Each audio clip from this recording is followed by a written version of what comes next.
পারমাণবিক কর্মসূচি নিয়ে আলোচনার ব্যর্থতার আশঙ্কায় মধ্যপ্রাচ্যে আবারও চরম উত্তেজনা।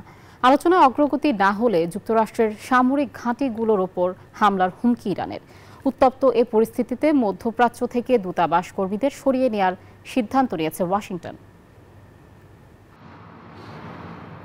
মধ্যপ্রাচ্যে আবারও যুদ্ধময় আবহ। পারমাণবিক চুক্তি নবায়ন নিয়ে অচল অবস্থার মধ্যেই হুমকি দিয়ে বসল ইরান। পারমাণবিক কর্মসূচির আলোচনা ব্যর্থ হলে মধ্যপ্রাচ্য জুড়ে ছড়িয়ে থাকা যুক্তরাষ্ট্রের সামরিক ঘাঁটিতে হামলার হুমকি দিয়েছে দেশটির প্রতিরক্ষা মন্ত্রী আজিজ নাসির জা। এই হুমকি উত্তেজনার আগুনে নতুন করে ঘি ঢেলেছে।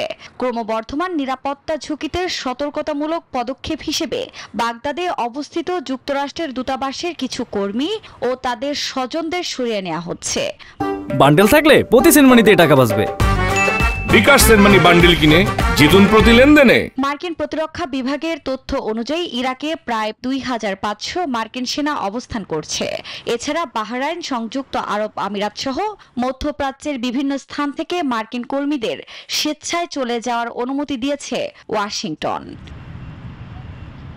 এ নিয়ে মার্কিন প্রেসিডেন্ট ডোনাল্ড ট্রাম্প বলেন, ওই অঞ্চল মার্কিনীদের জন্য বিপজ্জনক হয়ে উঠছে বলেই এমন সিদ্ধান্ত। বিশ্লেষকদের মতে এই সিদ্ধান্ত কেবল কূটনৈতিক নয়, সম্ভাব্য সংঘর্ষের ঝুঁকি কমিয়ে আনার কৌশল হিসেবেও বিবেচিত। এদিকে আগামী রোববার ট্রাম্পের মধ্যপ্রাচ্য বিষয়ক দূত স্টিভ উইটকফ বৈঠক করবেন ইরানের কর্মকর্তাদের সঙ্গে। আফরিন মৌ, নিউজ 24।